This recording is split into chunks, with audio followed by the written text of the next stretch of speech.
Greetings, I'm Dr. David Gersten.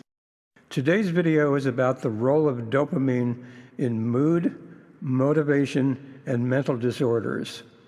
This outline is a more complete description. Mental symptoms and mental disorders are sprinkled throughout the entire video. Dopamine has been a somewhat misunderstood neurotransmitter that most people, including experts, refer to as the neurotransmitter of reward and pleasure. But it's not that simple. Dopamine is involved in motivation, learning, pleasure, mood, and movement. My video, The Power of Dopamine Drives Your Love Life, explained in great detail how motivation is related to dopamine. The principles described in that video apply to all goals and rewards. This video will explore the dopamine pathways that involve mood, motivation, memory, mental disorders, and creativity. Dopamine drives us toward all goals. There are two dopamine circuits.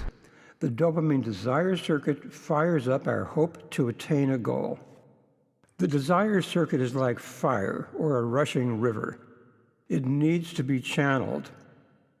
The dopamine control circuit, which involves our prefrontal cortex, takes the passion of that desire and then develops the best plan to reach and attain that goal. The two circuits work together. A circuit involving the nervous system is a nerve or a nerve bundle. It's like a wire that connects two or more different locations. This is quite different than what most people think when they hear the word dopamine. Dopamine is a chemical, a neurotransmitter that has different functions in different circuits. The dopamine desire and control circuits have quite a different function than the dopamine circuits involved in movement. Each dopamine pathway has a different function. Dopamine provides the drive and intention to strive for a goal.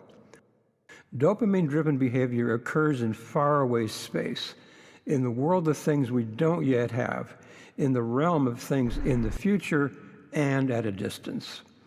Those things we desire exist in our imagination and at a distance. We have to literally move to reach that goal. Once we have attained that goal and it is in our hands, the dopamine rush is over. Our goals exist in our imagination until we attain that goal. When we reach that goal, the thing we were striving for is now in our hands. In order to enjoy the fruits of our dopamine-driven labors, we have to move into here and now neurotransmitters. They include serotonin, oxytocin, vasopressin, and endorphins. Here and now is about things that we can literally reach out and touch, things that can involve our five senses. Here and now also involves the emotions we feel in the present moment. Whether your goal is a new job, a new physical fitness program, a new romance, or anything else, dopamine fires up the drive to reach that goal.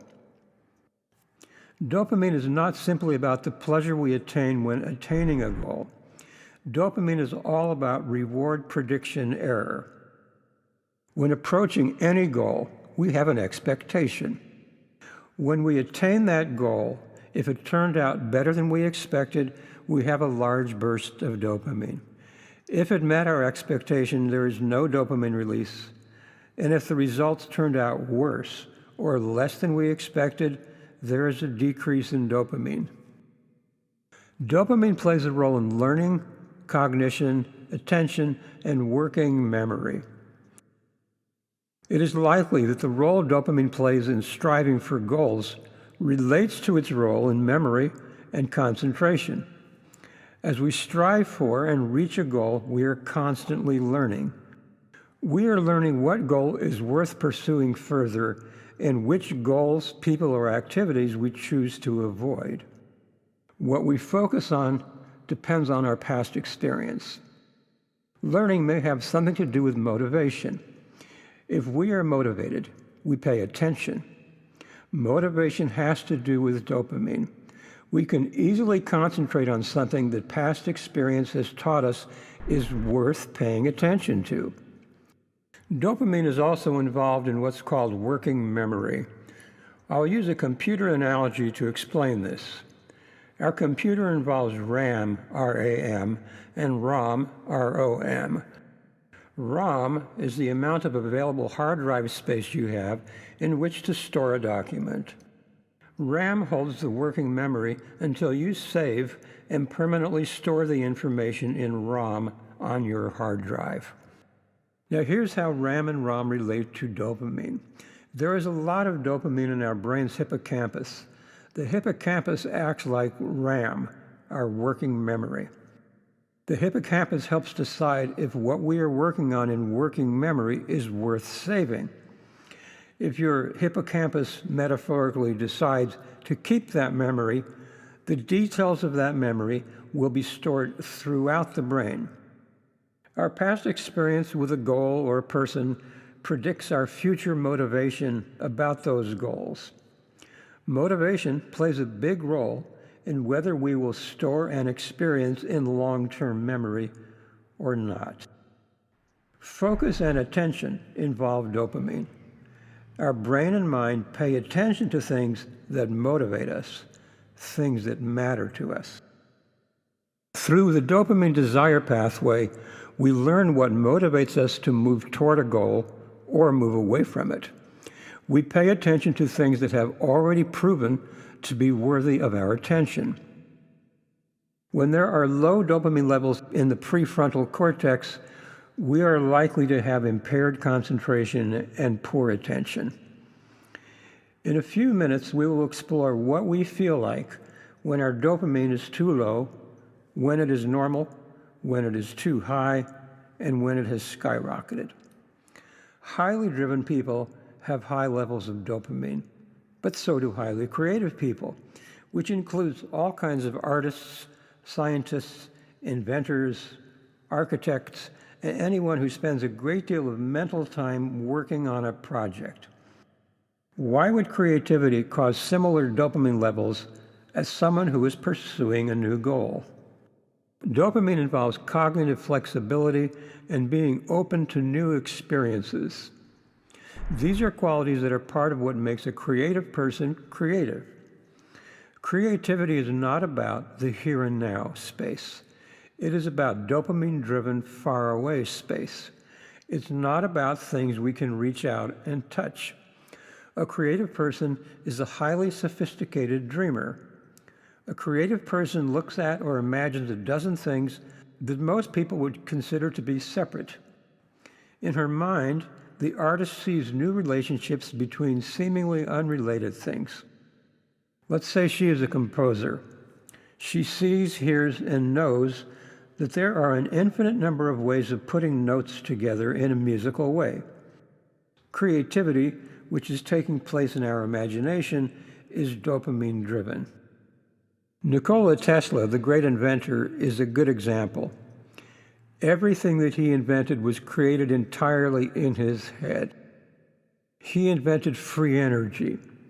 He invented the motors that drive everything, every engine, every fan, air conditioner, washer, dryer, and everything we have that requires a motor. While inventing the engine, Tesla worked out all the details in his head. He was able to turn the engine upside down, flip it around, look at it in all directions in his head, and then turn on the engine in his head. In his mind, he knew if the engine would work properly. He did all this creative planning before he ever began to build an engine or any of his other extraordinary inventions. It all took place in a dopamine-driven creative mind. Once he invented something, he moved to the here and now. Here and now is about things that involve our five senses. Once the creation was complete in Tesla's mind, he then had to use his eyes, ears, and hands to create that new invention. That here and now process of actually making something involve serotonin and oxytocin, but not dopamine. Creative people tend to have high dopamine levels. So do people with major mental illness.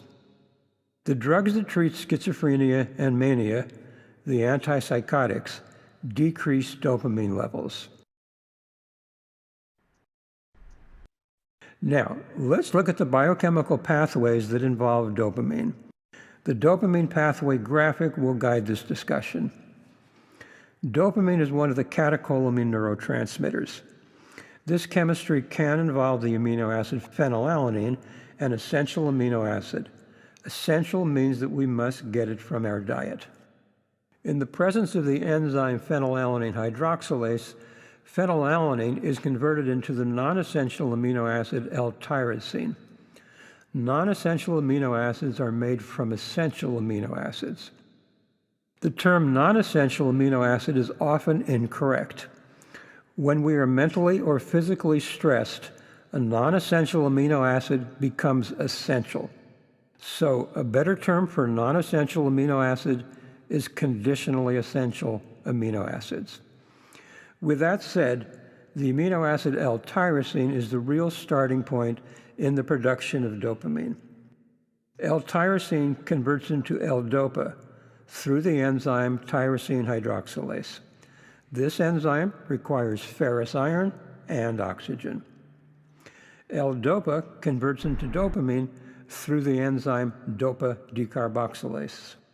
The cofactor for this enzyme is P5P, pyridoxal 5-phosphate, which is the active form of pyridoxine, vitamin B6.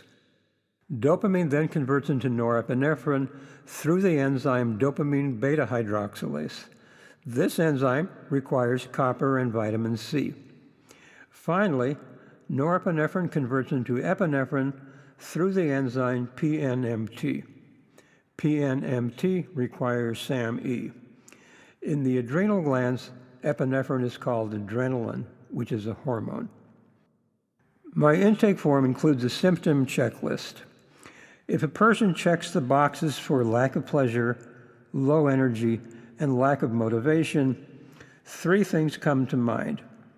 These symptoms can be caused by low dopamine, medication side effects, and the freeze response, which involves the dorsal vagus nerve, which is part of our autonomic nervous system.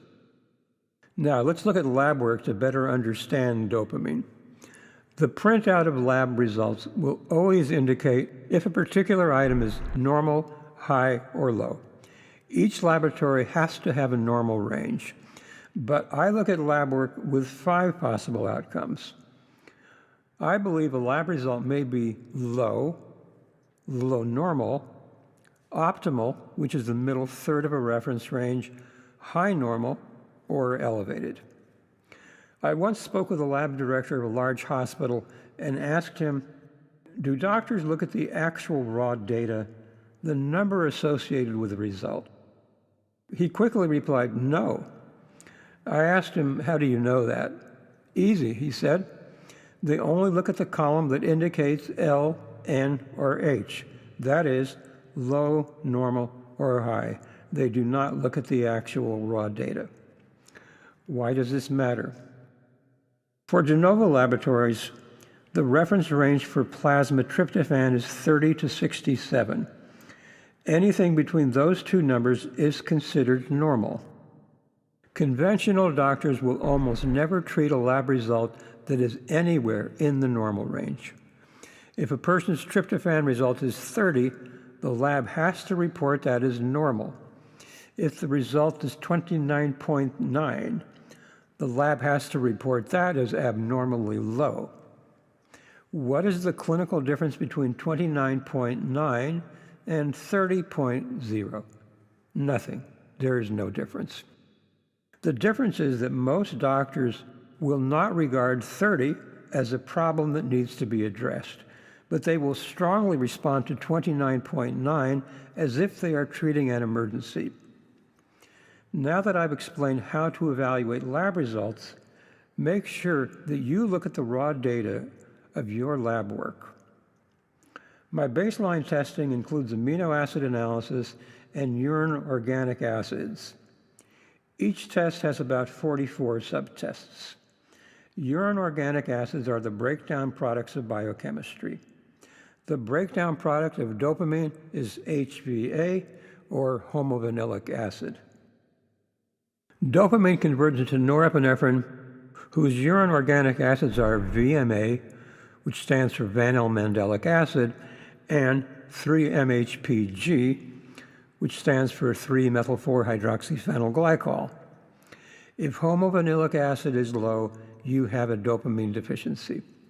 If homovanillic acid is too high, your dopamine is too high. On an amino acid test, low phenylalanine can lead to low L-tyrosine. Low tyrosine usually leads to low dopamine and low norepinephrine. The results of an amino acid test and a urine organic acid test tell me what that person's dopamine, norepinephrine, and serotonin levels are. An amino acid test also tells me about taurine and glycine, which are inhibitory calming neurotransmitters similar to GABA in some ways. If I need more information, I order a blood platelet test for neurotransmitters. HDRI lab in New Jersey does this test. Blood platelet levels of neurotransmitters correspond closely with brain neurotransmitter levels. The complete catecholamine pathway that HDRI tests for includes dopamine, norepinephrine, epinephrine, metanephrine, and normetanephrine. That's the entire catecholamine pathway. Each step converts into the next step. Now, let's look at the relationship between dopamine levels, mood, motivation, attention, and movement. Deficient dopamine leads to lack of pleasure, lack of motivation, fatigue, feeling immobilized and depressed. These symptoms are related to the dopamine desire circuit and the dopamine control circuit. Low dopamine is associated with being aloof and having social phobia, in addition to having problems with mood and motivation. Dopamine is also involved in physical movement. The dopamine movement pathway is different than the dopamine desire pathways. Low dopamine can cause rigid, achy muscles. Very deficient dopamine is associated with Parkinson's disease. Remember that a pathway is a nerve or a bundle of nerves that act like a wire connecting two or more different locations. Dopamine, the neurotransmitter, is a chemical that communicates a signal between two or more nerves. Normal dopamine levels help us to feel motivated, to desire goals, and to find ways to attain those goals. We have good concentration and the ability to plan and execute. We have a stable mood and a general sense of pleasure in life when we have normal levels of dopamine. Elevated dopamine levels can cause a person to feel fear for no reason and anxiety. As dopamine rises higher, we can become suspicious and paranoid, and if it rises even higher, we can become psychotic. Science does not yet know why elevated dopamine causes fear in some people, while anxiety is more dominant in other people. Now, back to fear for no reason. With elevated dopamine, norepinephrine is often deficient. Dopamine converts into norepinephrine. Low norepinephrine will cause impaired memory and poor concentration. Dopamine beta hydroxylase, the enzyme that converts dopamine into norepinephrine, requires copper and vitamin C. So if dopamine is high and norepinephrine is low, I will recommend copper glycinate 2 milligrams twice a day and vitamin C, ascorbic acid, at a minimum of 1,000 milligrams a day. Once the dopamine beta hydroxylase enzyme has the nutrients it requires, dopamine levels will drop and norepinephrine levels will increase so that both of them are more optimal. If copper and vitamin C are deficient, there will be a partial blockade, between dopamine and norepinephrine. Dopamine will not be able to convert adequately into norepinephrine. These issues are part of why the homepage of my website says lab work, not guesswork. Let me share the experience one of my patients had who felt fear for no reason for 20 years. She had elevated dopamine and deficient norepinephrine. 6 weeks after she started copper and vitamin C, I met with her and asked how she was doing with her fear. She paused and said, "Wow, I hadn't noticed, but it's been totally gone for about a month." The improvement was due to copper and vitamin C. Now, let's look at very elevated dopamine. Very elevated dopamine levels can cause paranoia, mania, and schizophrenia. Mania often creeps up slowly on a person. They may be intelligent, high achievers who have accomplished a lot in life. As their dopamine rises, their desires rise, and their energy goes through the roof. They may stop sleeping, may stay up all night writing letters and making phone calls. They can make poor business decisions that can lead to serious financial losses. Some people with mania hand out large sums of money to strangers they meet on the street. What the manic person is doing is an extension of their normal personality. But the high dopamine levels can make a person feel and act as if they are taking amphetamines. Their dopamine desire circuit is fired up, but their dopamine control circuit is probably impaired. People with borderline personality disorder, which I prefer to call complex PTSD, are often misdiagnosed as bipolar due to their unstable moods, and they are then put on drugs that treat mania and that do not treat complex PTSD. I've mentioned unstable moods, but what is the difference between a mood and an emotion? Our brains have 6 emotions that are hardwired: mad, glad, sad, scared, surprised, and disgusted. Emotions are usually short-lived. Throughout a day, we are likely to feel a number of different emotions. They come and go. Our mood is like background music that lasts for hours, days, or longer. 17 of the 100 possible moods are happy, gloomy, peaceful, cranky, spiritual, hopeful, mysterious, powerful, calm, depressed, curious, stressed, excited, hopeless, playful, romantic, and a combination of cheerful and relieved. A husband or wife might look at their partner and ask, "What's wrong?" The answer might be, "I'm having a bad day. I'm cranky. I'm just in a bad mood." A cheerful person might say, "I'm having a good day." You know what they mean. A person has moods. So does a country. Our mood blankets and surrounds us. Throughout a day, we may have 1 or 2 moods, during which we also experience numerous emotions. When you watch a movie, the music starts quickly. The music helps set the mood for the movie. Numerous factors influence our mood. If we have low dopamine, we can be in a low, depressed mood for quite a while. If we have high dopamine levels, we may be in a euphoric mood for a while, or we could be in a fearful mood. A country with constant crises will have a stressed, fearful mood that can last a very long time. Creativity involves higher than average dopamine levels. By contrast, a construction worker lives in the here and now, the world of serotonin, oxytocin, and vasopressin.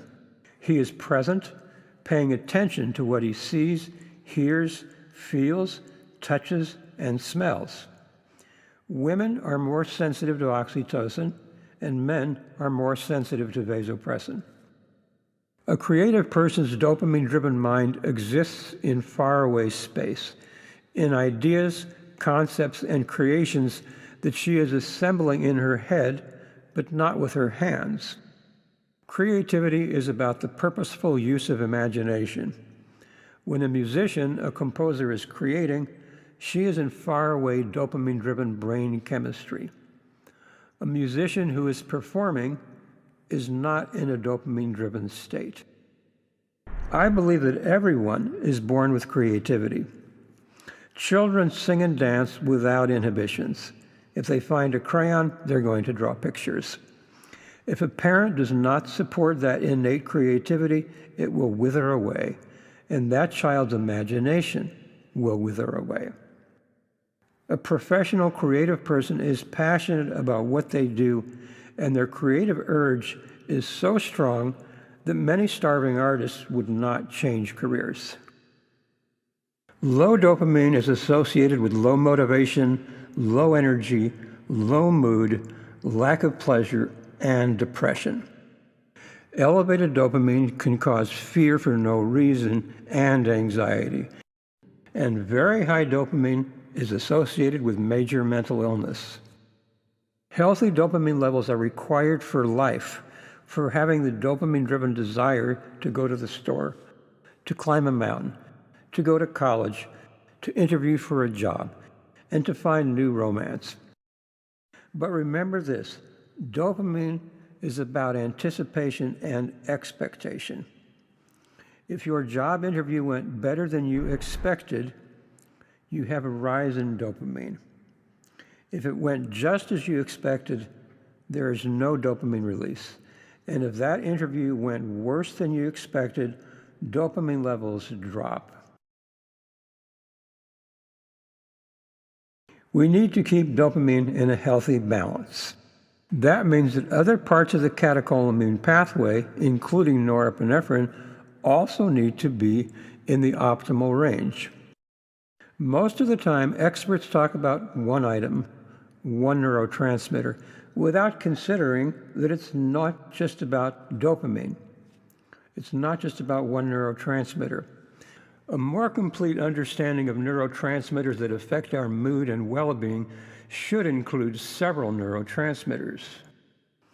For example, high dopamine combined with low norepinephrine can cause fear for no reason and anxiety, which are dopamine issues, plus impaired concentration and memory, a norepinephrine issue. Low dopamine combined with low serotonin can cause low motivation and lack of pleasure, which are dopamine issues, and anxiety caused by low serotonin.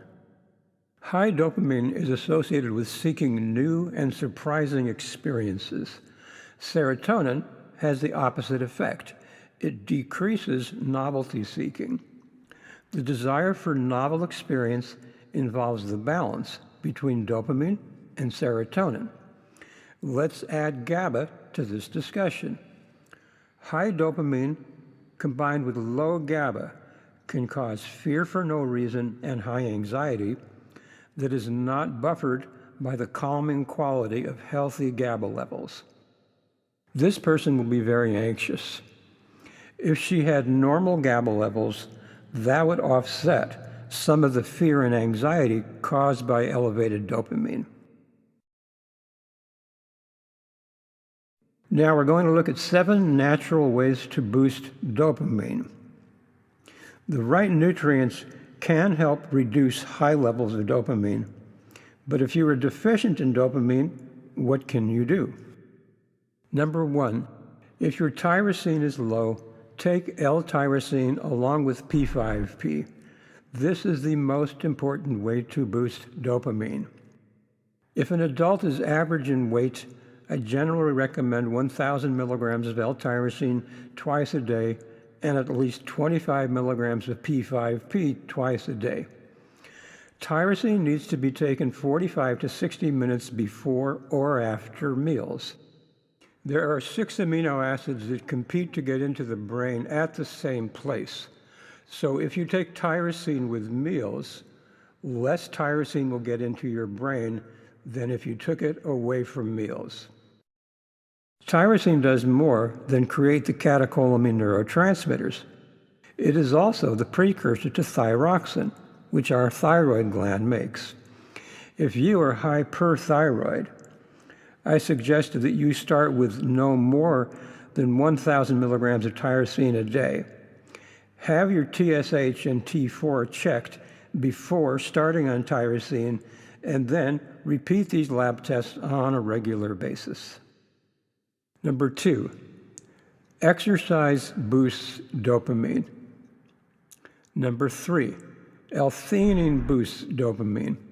It also works at the serotonin and GABA receptor sites and is mainly used for stress-related anxiety. Number 4, mucuna pruriens, a tropical bean, contains L-dopa, which increases dopamine levels in human beings.